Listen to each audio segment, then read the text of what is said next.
Right now, out in the Atlantic, more than 100 empty oil tankers are abruptly changing course. Fleets of massive vessels, many capable of carrying 2 million barrels each, are abandoning their plotted routes and turning toward the U.S. Gulf Coast. This sudden maritime scramble is being reflected in real time on the boards. The price of crude oil has surged past $100 a barrel, sending an immediate shock through the global economy. This instantaneous market shock traces directly back to one specific maritime choke point being abruptly slammed shut. President Trump has activated a total U.S. naval blockade on the Strait of Hormuz and all Iranian ports. The rules of engagement issued by CENTCOM are uncompromising. Any unauthorized vessel attempting to transit the blockaded area is subject to immediate interception, diversion, or capture. While humanitarian shipments are permitted subject to inspection, the fragile ceasefire is dead. Global shipping in the region is effectively frozen. By weaponizing geography, the United States has turned a critical energy artery into a strict military quarantine zone. The path to this blockade began 48 hours ago in Islamabad, Pakistan. Vice President JD Vance had just finished a grueling 21-hour marathon of peace negotiations with Iran.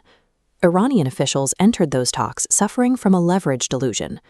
They misjudged their own hand, refusing to compromise on their nuclear program or the freedom of navigation in the strait. When the U.S. delegation realized Tehran did not comprehend the core terms required for peace, Vice President Vance called their bluff. He left Pakistan completely empty-handed. Miscalculating your leverage in high-stakes diplomacy doesn't just stall a deal, it invites kinetic consequences once the talking stops. The military response was immediate and absolute. Under Operation Epic Fury, the U.S. Navy has already sent 158 Iranian naval ships to the bottom of the sea. To enforce the blockade, massive assets like the USS Tripoli have moved into the Arabian Sea. This amphibious assault ship can surge to support more than 20 F-35B stealth fighters during peak operations. President Trump has issued a blunt warning to Iran's remaining fast attack ships. Any approach toward the blockade will result in quick, brutal elimination. In less than a day, U.S. strategy shifted from diplomatic containment to maritime eradication, removing Iran's ability to project power by sea. The international response fractured instantly. Qatar is pressuring Tehran to stop using the strait as a bargaining chip, while Israel has quickly moved to firmly back the U.S. military stance. The blockade even triggered a surreal diplomatic spat between the White House and the Vatican.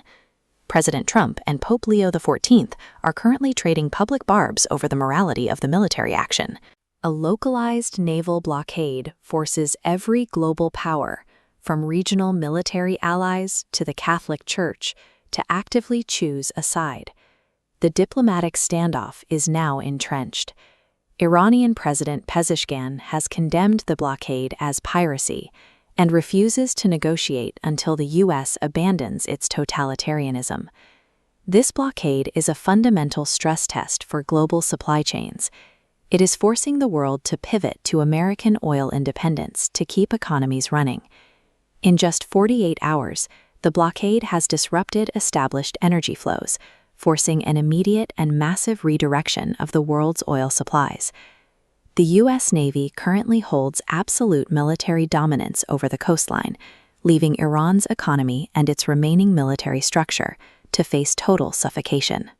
With the U.S. drawing an uncompromising red line in the water, the question is how long the Iranian regime can survive before facing total collapse or launching an explosive retaliation. The Strait of Hormuz is no longer a trade corridor. It is a militarized tripwire, where the next move determines whether this localized crisis becomes a much larger war.